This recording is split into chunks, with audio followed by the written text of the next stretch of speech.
Welcome to the Week 12 Sports Betting Picks video here at FTN Bets, otherwise known as Betting with Benny. We have an interesting week of NFL football here. We have the Thanksgiving games on Thursday, followed by a full slate of games on Sunday, Sunday Night Football, and Monday Night Football to talk about. We're going to start with the Thanksgiving slate here, and the first game, the Buffalo Bills, staying in Detroit to take on the Detroit Lions. Buffalo is 7-3 on the year, coming off a win against the Cleveland Browns, 31-23, in a game that was moved from Buffalo to Detroit because of the snow last week. So they actually have back-to-back games in Detroit here. They were the home team last week. They're going to be on the road this week here. Detroit is 4-6 on the year. They're coming off a big win over the New York Giants, 31-18 in that game.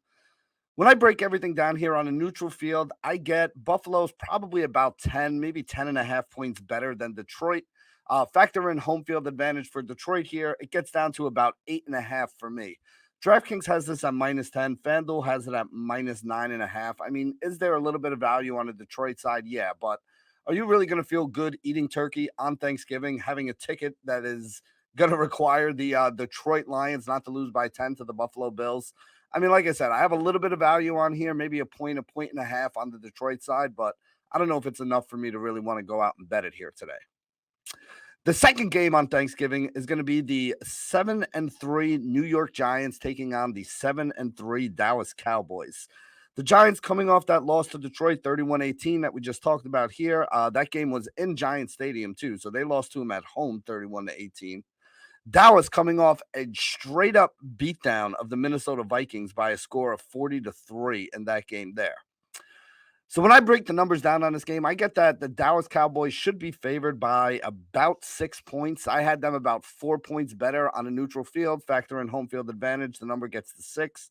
DraftKings has this at -8. FanDuel has it at -7.5. So there is some value on the New York Giants side here. I would like to take the DraftKings +8 on DraftKings with the New York Giants here. Again, I think Dallas is a very good team. I have a lot of respect for the Dallas Cowboys. They absolutely bludgeoned the Minnesota Vikings, who are another very good team that was rolling coming into that game. I just think it's a few too many points here. I do think Dallas wins this game. I don't know if Dallas is going to blow the Giants off the field. It's really going to matter whether or not the Giants can get that running game going. If the Giants can get their running game going, this game could stay a little bit closer and be a little bit lower scoring, which would then want me on the Giants side. If the Giants do fall behind big here to Dallas, though, that's when this could get ugly because that Dallas pass rush, as we saw last week, was just absolutely unstoppable right there. So I'm a little bit worried about it in that situation. But again, I think this might be one that maybe you wait and you see if you could bet it in game, right? Like if this game stays close and the Giants look like they're able to run the ball here, then you want to be on the Giants side. If Dallas goes up big early on here, I mean, listen, you're going to wind up laying more than, -8 with them. But that's really what I would want to see. I would want to see Dallas go up in this game before I get on to Dallas, because if Dallas is playing with the lead and the Giants have to throw, that's when I think Dallas can really blow this one open. Next game we're going to talk about here, the New England Patriots taking on the Minnesota Vikings. New England is 6-4 on the year, coming off a win against my New York Jets, 10-3, in a game that set football back at least 5 to 10 years. It was the most ridiculous offensive or lack of offensive football I have ever seen in my entire life. I am still getting the bad taste of that game and the way that my Jets lost out of my mouth right now. Speaking of bad taste that people want to get out of their mouth, the Minnesota Vikings, 8-2, coming off that absolute beatdown at the hands of the Dallas Cowboys, 40-3. Hopefully they'll be able to bounce back. That's one of those things where you just throw the tape away and say, hey, we got a game in 3 more days. Let's forget that one ever happened and, try to get the ship right here on Thanksgiving. When I break this one down here, I get Minnesota should be favored by about 5 points. DraftKings and FanDuel have this at -3. So I have no problem laying the -3 with Minnesota right now. I think that's a very good bet to go out there and do. Like I said, I have at least 2 points of value in here. DraftKings has it the -3 at -115. FanDuel has the -3 at -110. So you want to take this over on FanDuel at -110. That's the way to go. And as always, 3 games on Thanksgiving Day. Everybody enjoy yourself. Make sure you get to bed early that night, or, at least stay up for the game and then get to bed early afterwards and enjoy your Thanksgiving. Be safe. So let's move on to Sunday now. Sunday, the first game we're going to talk about, Denver Broncos, Carolina Panthers. Denver is 3-7 on the season, coming off a loss to the Las Vegas Raiders, 22-16 in overtime. Carolina is 3-8 on the year. They're coming off a loss to the Baltimore Ravens, 13-3 in their game over the weekend, where they didn't seem to be able to do anything on the offensive side of the football. Let's see. When I break this all down here, I get Denver should be favored in this game by about 1 point. DraftKings and FanDuel have this at minus 2.5 points. And it is juiced up, right? So if it's juiced up, we don't have to take it at minus 2.5 if we think there's value on Carolina. And I do think there's value on Carolina. But the fact that it's juiced up means it's more likely to go to 3. And that's really what I want. I want that plus 3. So don't take this at 2.5 right now. I think you're going to get a chance at some point this week to get this at plus 3. And that would be when I want to hop in. I like that Carolina plus 3. I think both of these teams are really bad. But the thing is, neither one of these teams is going to score a lot of points, right? Like Denver's not a team that tends to put up, more than 20 points in a game. So you never really want to lay a lot of points with Denver because maybe they win, but, by most they're going to win by a field goal. And that's why I said if you can get the plus 3 with Carolina, that's really what I'm looking to see if I can get this week. Next game up, the Tampa Bay Buccaneers taking on the Cleveland Browns. Tampa Bay is 5-5. They're coming off a bye, so we made a little bit of an adjustment upwards for them to give them a little bit more here. Cleveland is 3-7. They're coming off a loss to Buffalo, 31-23.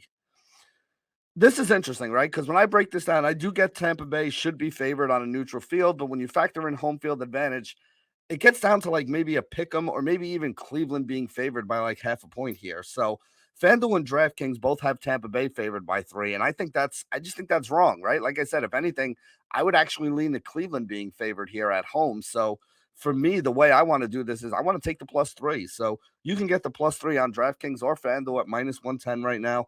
Like I said, I think the wrong team's favored here. I think Cleveland deserves to be a favorite here. And, again, I'm just not very impressed with Tampa Bay. I've been lower on Tampa Bay than everybody else all season.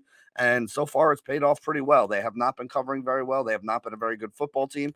So, again, I kind of like Cleveland on this side. If I'm getting the full plus 3, I'm definitely going to be interested there. So, give me Cleveland plus 3 in this game is the way I want to go. Next game up, Baltimore Ravens taking on the Jacksonville Jaguars. Baltimore is 7-3 on the year, coming off a win against Carolina, 13-3. Not really anything to be all that excited about, though. They got a late touchdown from Lamar Jackson to give them that 13-3 lead. It was the only touchdown in the game. The offense did not look really good, although I will say this, Baltimore's defense looked great in that game. But again, it was against Carolina, so you got to kind of take that with a grain of salt a little bit. So let's see here. I get Baltimore should be favored by about 2.5 points in this game over Jacksonville. The number is minus 4.5, minus 4. Really, I just think that's too many points. So I like Jacksonville, and I would take Jacksonville on DraftKings at the plus 4.5 that it is there. Again, I wasn't very impressed at all with what I saw out of Buffalo this weekend. Jacksonville, on the other hand, has been playing better over the last couple of weeks. They've been able to run the ball really well with Travis Etienne. I just don't think that if they put any points up on the board, Baltimore is going to be able to put up a lot of points against them. They had Mark Andrews back. He did okay in that game. They still don't have any wide receivers. The running game is still in shambles. Maybe Gus Edwards is back next week. Maybe he helps them out there. But really, I don't really see anything that I'm really in love with here with this Baltimore team. So, like I said, my number is Baltimore minus 2.5. The number in the market is minus 4.5. I think there's enough value. And with the number being on the other side of the field goal there, I definitely think that the Jacksonville Jaguars plus 4.5 is the number that I want to play here. Next game up, the Houston Texans are taking on the Miami Dolphins. Let's see. Houston is 1-8-1 on the year, coming off a loss to Washington 23-10. Miami 7-3 on the year, coming off a bye, so we had to make a little bit of an adjustment upwards for them as well. When I ran the numbers here, I get Miami minus 11. DraftKings has it at minus 12. FanDuel has it at minus 11.5. Basically on the market here. I mean, I don't think there's any value, not really anything that we could bet on either side. We got other games to talk about, so we'll move on from here. I think Miami wins this game. I think Miami wins this game big. It's just, I don't want to lay 11 points. It's just way too many points. Let's see. Chicago against the New York Jets here. Chicago 3-8 on the year, coming off a loss to Atlanta, 27-24 in a pretty hard-fought game. The Jets also coming off a loss. They're 6-4 on the year, coming off a loss to New England, 10-3 on a last-second punt return walk-off touchdown, which is about the worst possible way that a team could lose here. Sat there and watched that entire tragedy for about 3 hours. Did not see a single offensive touchdown for 59 minutes and 30 seconds until that punt return came in there. As you can hear in my voice, I am still a little bitter about it. When I break this down, though, I do get the Jets should be favored. I get the Jets on a neutral field. They're about a point to a point and a half better, mostly because of that defense there. And when you factor in home field advantage, I get Jets minus 3.5. So DraftKings doesn't have a number up yet on this game. FanDuel has it at -4. Justin Fields was banged up a little bit in that game, so maybe that's why they don't have a number up there yet on DraftKings. If Fields doesn't play in this game, I would think the Jets deserve to be favored by about 6 points or so. Like I said, I have it at 3.5 right now. FanDuel put it up at -4, a little bit higher there, so I don't have anything there. But again, if we do get news that Fields isn't going to play, I think that number should be more like -6. The Jets defense against a backup quarterback on a team that has no wide receivers is going to be something that I don't think Chicago is going to be able to overcome. So if Fields does play there, I think, I'm pretty much on market here. If Fields doesn't play, there is a little bit of value with the Jets. Next game up, Cincinnati Bengals, Tennessee Titans. Cincinnati is 6-4 on the year. They're coming off a win over the Pittsburgh Steelers, 37-30. Their offensive line had a little bit of trouble there, but again, Joe Burrow overcame a lot of that trouble that they had. Threw a couple interceptions, threw a couple touchdowns as well, wound up throwing the ball all over the place. One thing I wanted to mention here, Joe Mixon left that game with a concussion, so we're going to have to keep an eye on it and see how he is. Samaje Perine did pretty well when he's in there. And again, running backs don't really affect the spread as much as people would think they do. Mixon would probably not have more than a half a point maybe to the spread, so not really a lot that I would be looking to make an adjustment on there. In this game, I do have Cincy as the better team on a neutral field, but since this game is in Tennessee, I do have Tennessee should be favored by -1. FanDuel and DraftKings have Cincinnati favored by -1.5 here, and I just think that the wrong team is favored. So again, if we're talking about getting a full field goal, then yeah, I would be like, all right, give me the +3 here, but we're not getting a full field goal. When we're talking about 1 point, it really is very easy to go from one team being favored by 1 to the other team being favored by 1. It's not that big a move right there. But what I like to do when I think the wrong team is favored here, which is what I do in this situation, I like to look at the money line. So Tennessee is +105 on DraftKings. They're +108 on FanDuel. So to me, the value here is taking Tennessee on the money line at +108 and hoping that they can win and hold off Cincinnati at home here. So Tennessee +108 on the money line is the way I want to play this one. And that brings us to the last game we have in the 1 o'clock window. It's going to be the Atlanta Falcons taking on the Washington Commanders. Atlanta's 5-6 on the year. They're coming off a win over the Chicago Bears. 27-24 was the final score in that game. I thought Atlanta played really well there. Marcus Mariota had a rushing touchdown, threw one to Drake London as well. They got a punt return touchdown for Cordaro Patterson that won us a little bit of money. So shout out to him for 5 touchdowns in 7 games right now. The Washington Commanders also came up with a win. Houston Texans 23-10 was the win that they had this week. They started the game off with a pick six in like the first minute of the game or so and never really looked back from there. They probably could have poured it on a little bit more. I think Antonio Gibson had a chance to score a touchdown at the end, which would have been good for us as well. But he just went down to to run out the clock and win the game for them. Not really the greatest thing for the bankroll here, but again, Washington did win that game and they did look good doing it. I get these two teams are basically even on a neutral field. So the fact that Washington is favored, I think the spread should probably be like Washington -2. FanDuel and DraftKings have it as Washington -3.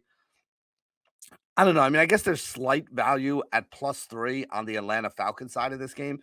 Is it enough value that I want to put a bet down on Atlanta? Probably not. But again, we're kind of right there. Like +3 is such a key number that it I would, I got to at least consider it, right? So Atlanta +3, I think is probably a decent value here. I don't think it's a great value. I'm not mortgaging the house to put this bet down, but I do think that is the value there.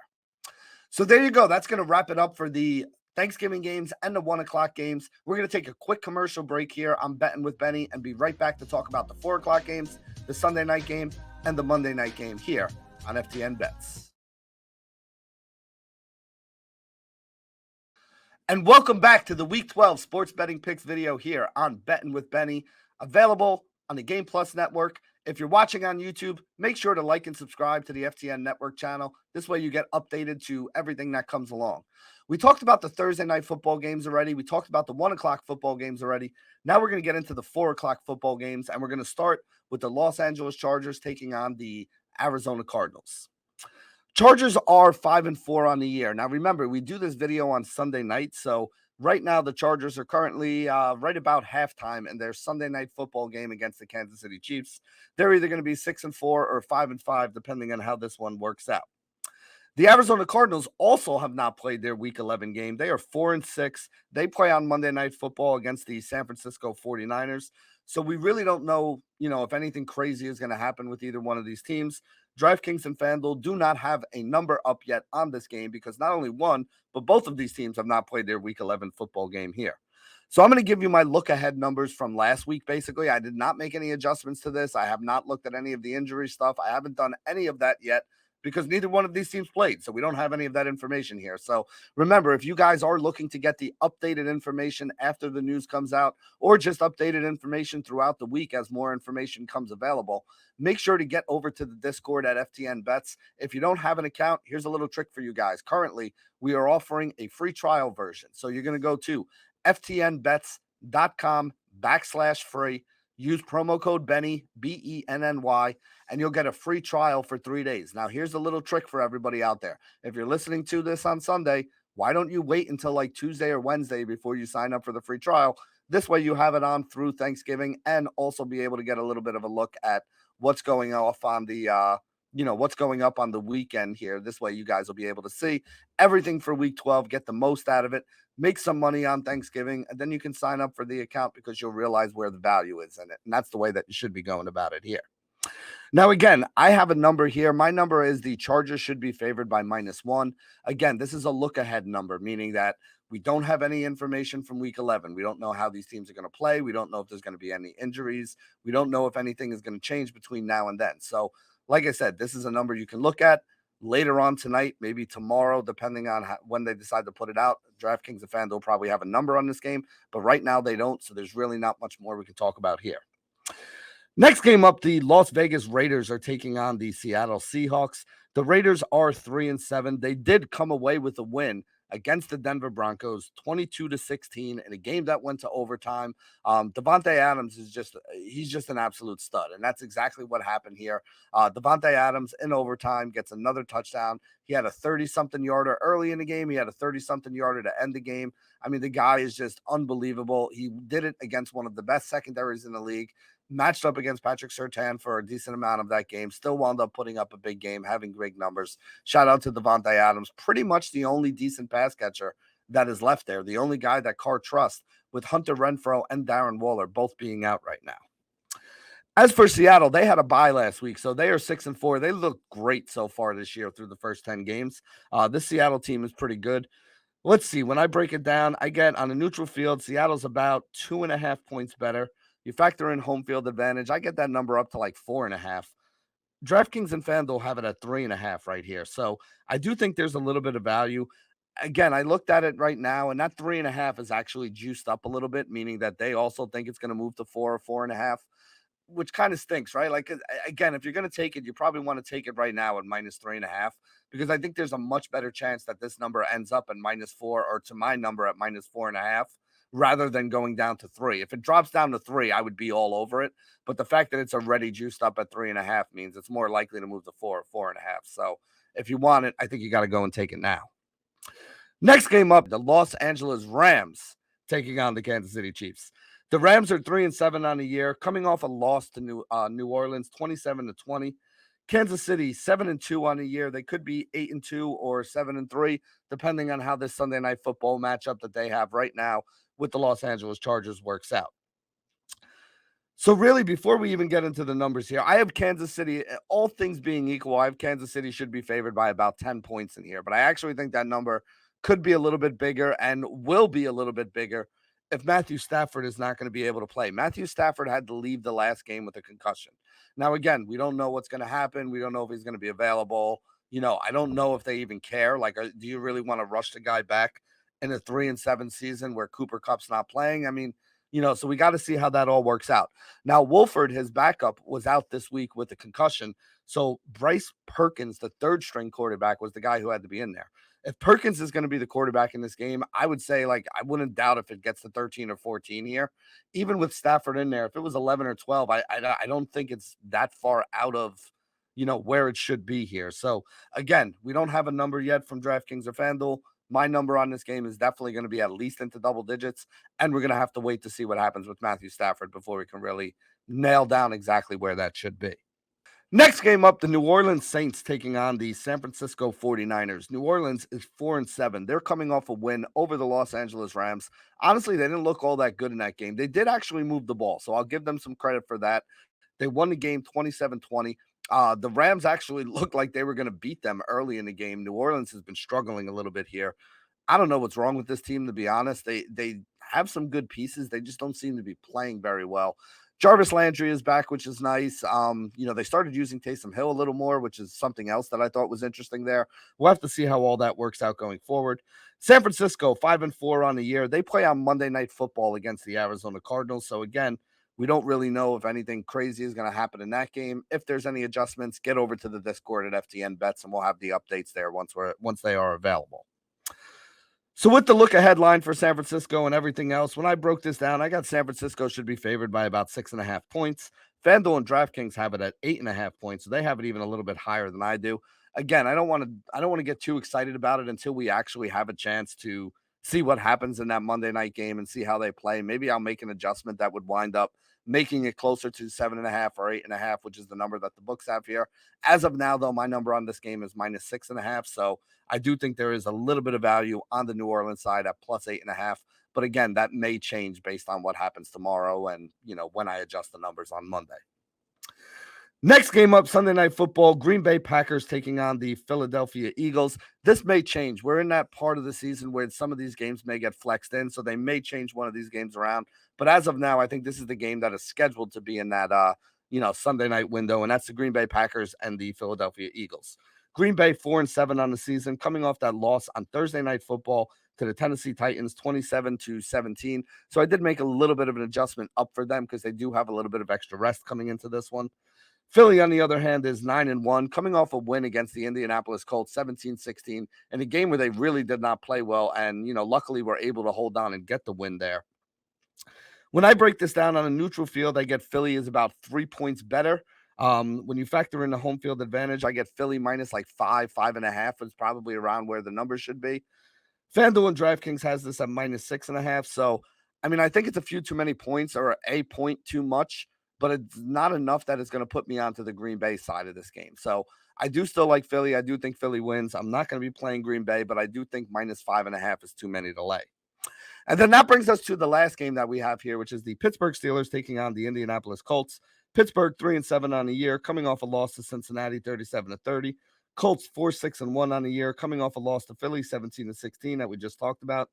I get Indianapolis should be favored by -1 in this game. DraftKings has this at -2.5. FanDuel has it at -3. So I think the value is actually on Pittsburgh because you're getting the full field goal if you bet it over on DraftKings. Over on FanDuel. Over on FanDuel, you can get Pittsburgh +3. That's where I think the value is here on their opening line. Again, it's a full field goal. Pittsburgh's defense looked really good. The offense seems to be improving as well. They did lose Jaylen Warren, so I guess Najee Harris is back to being a workhorse back there. But with Pickett in there, I think their offense is moving the ball a lot better. They put up 30 points in this game, something that we didn't think the Pittsburgh team was going to be doing earlier in the year when Mitch Trubisky was their quarterback. So there you go, guys. That's going to wrap it up for the Week 12 first look at the opening lines here on Betting with Benny. Enjoy your Thanksgiving, and good luck this week, everybody.